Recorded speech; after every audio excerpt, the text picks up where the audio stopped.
Halo adik-adik, selamat datang kembali di YMD Classroom. Sebelum kita mulai belajar pada hari ini, saya akan mengumumkan sedikit update mengenai channel ini. Sekarang saya akan menambahkan, selain konten belajar, saya akan menambahkan konten game. Ya, konten game akan saya upload di bagian short saja. Bagian short dan mungkin nanti kedepannya saya akan melakukan live game. Ya, live gameplay.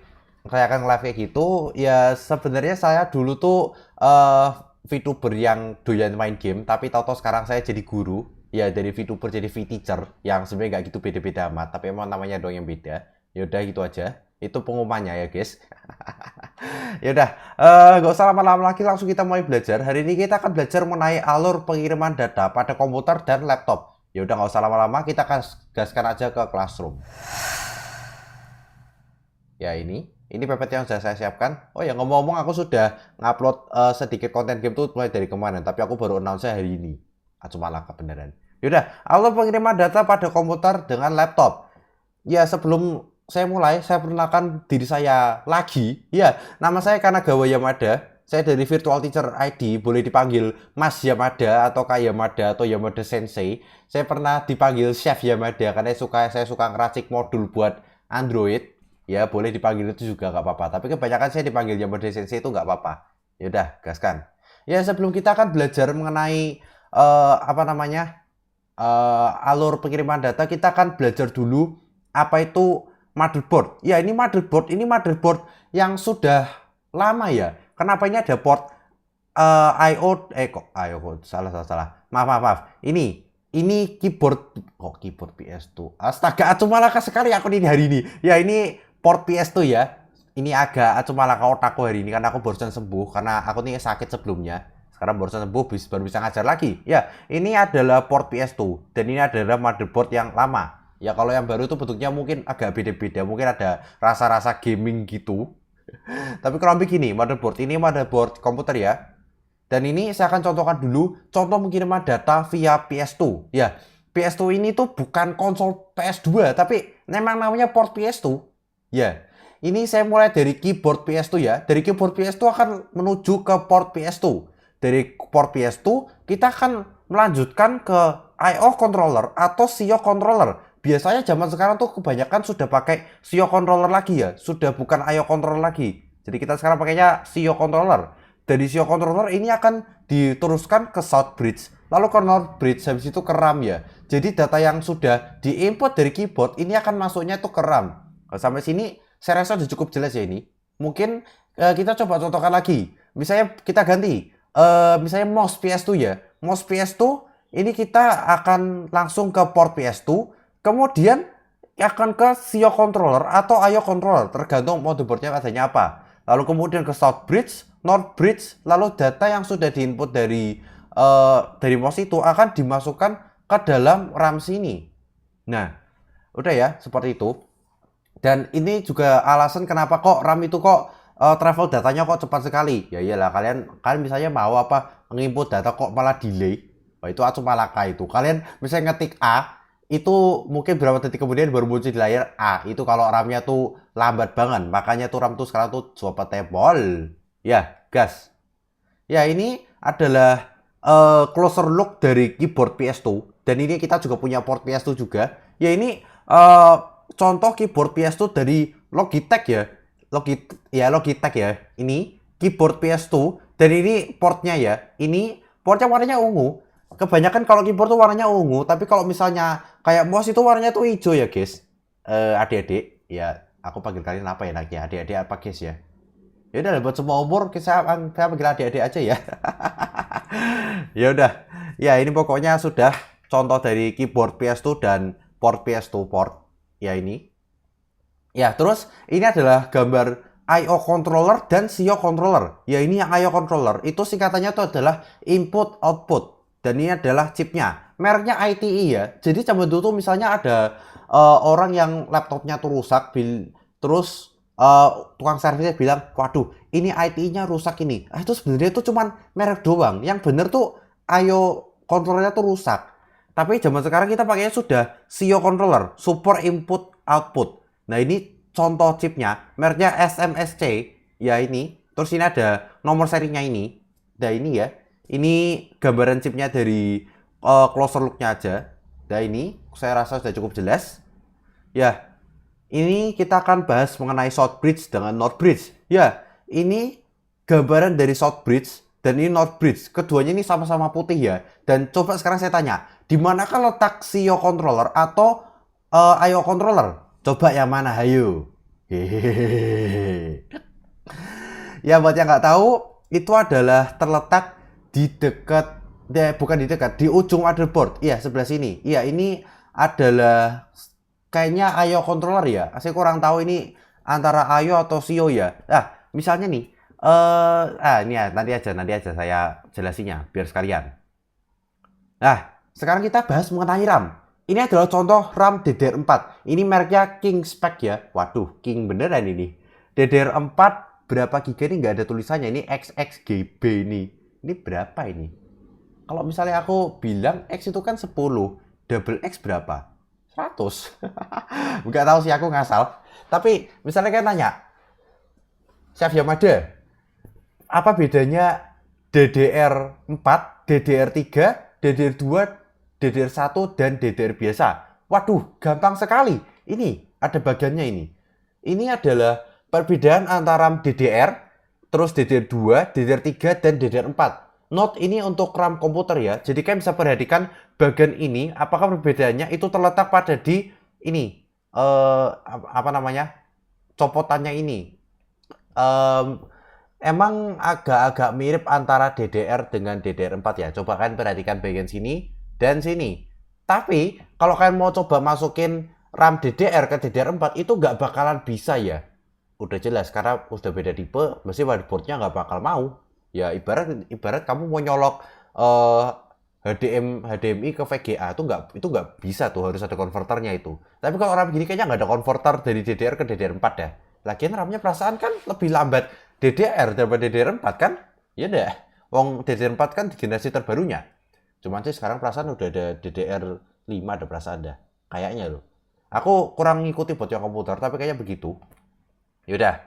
Ini kita akan masuk ke contoh pengiriman data via USB. Nah ini agak berbeda dengan yang pengiriman data via PS2 tadi. Ya kita mulai dari keyboard dulu, keyboard USB.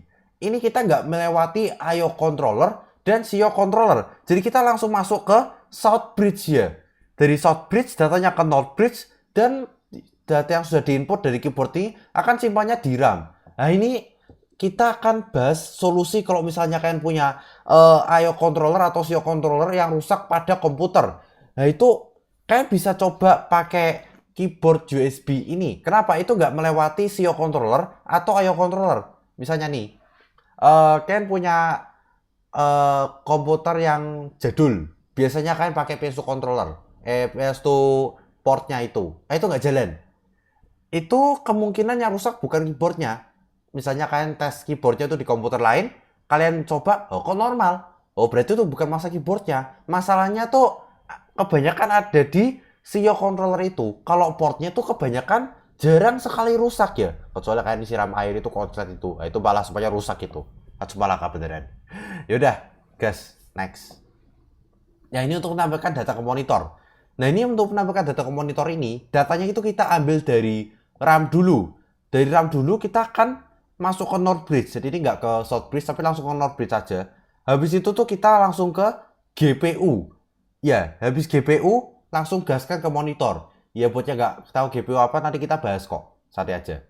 Ya, GPU itu adalah Graphic Processing Unit. Bukan GPU Game Processing Ultra. Itu bukan coy. Dan ini adalah contoh dari GPU ya. ROG Strix Gaming GeForce RTX 4090. Aduh hai, buat game ini enak sekali coy. Ada punya PC kayak gini langsung nge-stream game buat coy. Aduh, idaman aku cuy. Yaudah nggak usah ngalu lagi, kita gaskan aja ini. Ya, ini untuk mengolah data ini agak ribet ya. Ini agak ribet ya adik-adik. Jadi mungkin harus diperhatikan lebih ini. Ini kita mulai dari data yang ada di RAM. Ini langsung ke North Bridge, lalu diolah di CPU. Ya. Habis itu dari CPU ini itu akan dikirimkan kembali ke North Bridge. Lalu data yang sudah diolah itu tuh akan ke RAM. Jadi ini sistemnya tuh bolak-balik. Nah, itulah alasan kenapa tuh banyak game yang butuh CPU tuh gede bang, itu butuh yang cepat banget. Kenapa? Karena untuk proses data yang besar itu, biar FPS-nya nggak ngedrop, itu harus di-render, datanya tuh harus, apa namanya, data yang harus diproses tuh banyak. Ya meskipun rata-rata grafiknya tuh rendernya tuh juga pakai GPU. Dan kita balik sebentar ke ini, ke GPU tadi. Ya ampun. Nah ini dia. Ini juga alasan kenapa kok banyak game yang butuh GPU yang prosesnya cepat sekali. Yaitu karena alasannya harus ngolah data gamenya tuh yang cepat sekali. Lah, sekarang coba saya tanya. Komputer itu dari kata apa? Yang sudah nonton videoku sebelumnya kayak tahu ini. Komputer itu dari arti kata compute yang artinya menghitung. Jadi semua game, semua program tuh asalnya tuh hitung-hitungan, matematika gitu. Nah, berhubung itu nanti kita juga nanti mungkin di video kapan itu di video selanjutnya mungkin saya akan bahas mengenai biner 1 dan 0. Untuk sekarang kita fokus materi dulu ya. Daripada jalan materi nanti kan malah bingung. Ya, ini untuk menyimpan data untuk ke disk ya. Menyimpan data dari disk. Kita mulai dulu dari RAM. Dari RAM itu akan langsung ke North Bridge, ke South Bridge. Lalu data yang sudah disimpan itu ke hard disk ya. Atau mungkin kan pakai SSD ya juga sama mekanismenya kok. Nah, Mas Yamada, gimana caranya untuk nyimpannya ke USB? Waduh, gampang banget. Gini caranya. Ini ke flash disk misalnya. Ini dari RAM, North Bridge, South Bridge. Lalu ini akan menuju ke port USB. Lalu saya akan lalu itu datanya akan disimpan ke flash disk. Mengenai itu mungkin ada sedikit perbedaan kecepatan ya, karena tergantung seberapa cepat flash disk itu bisa membaca dan menulis data. Kalau misalnya ambil data juga butuh flash yang cepat toh. Nggak mungkin kalian mau ambil flash yang utuk-utuk gitu kan. Ya udah, pokoknya mekanismenya gini. Masalah flash disk ini lambat apa enggak tuh terserah spek flash disknya. Dan untuk ngeprint, ya ini mekanismenya agak sama. Ini juga salah satu mekanisme yang sebenarnya saya copy paste dari ini karena ini cuma diubah dari apa namanya flash disk jadi printer. Jadi ini kita mulai dari RAM, lalu ke North Bridge, kemudian South Bridge, port USB langsung menuju ke printer. Ya ini sebenarnya ada driver yang harusnya dipasang di komputer, cuman letak driver itu harusnya ada di sebelumnya RAM itu ada di driver di operating systemnya sendiri. Cuman kali ini kita belum bahas dulu ya karena itu agak panjang kalau mau aku bahas itu. Ya, kurang lebih ini adalah inti materi yang akan kita pelajari pada hari ini. Ya, ayo kita review. Misalnya, kita punya keyboard PS2. Gimana biar kedetek komputer? Ya, dari keyboard PS2 masuk ke PS2 port atau PS2 serial, terus IOCO, South Bridge, North Bridge, terus datanya simpan ke RAM. Gampang ya?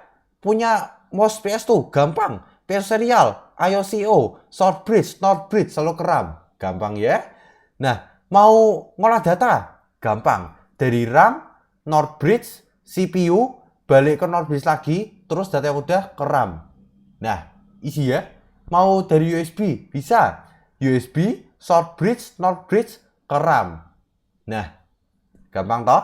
Dan ini adalah istilah-istilah yang sudah saya sebutkan. Ini bagian kan nggak tahu nih. USB Universal Serial Bus, jadi dia disk drive. ODD, Optical Disk Drive. Ini buat kalian yang nggak tahu ODD itu apa, itu adalah sebuah perangkat yang buat baca kalau namanya tuh CD-ROM ya, CD biasa orang nyebutnya. Nah itu alat untuk bacanya namanya ODD ini. Terus ada LAN, Local Area Network, itu biasanya namanya RJ45, LAN port ya. Itu biasanya orang nyebutnya ini. Terus IO, input output, dan SIO, super input output. Nah, ini adalah bagian dari semuanya saya jadikan satu. Ya ini inti materinya, kan boleh screenshot ini, tapi kalian mau download presentasinya juga nggak apa-apa, ini ada di link deskripsi.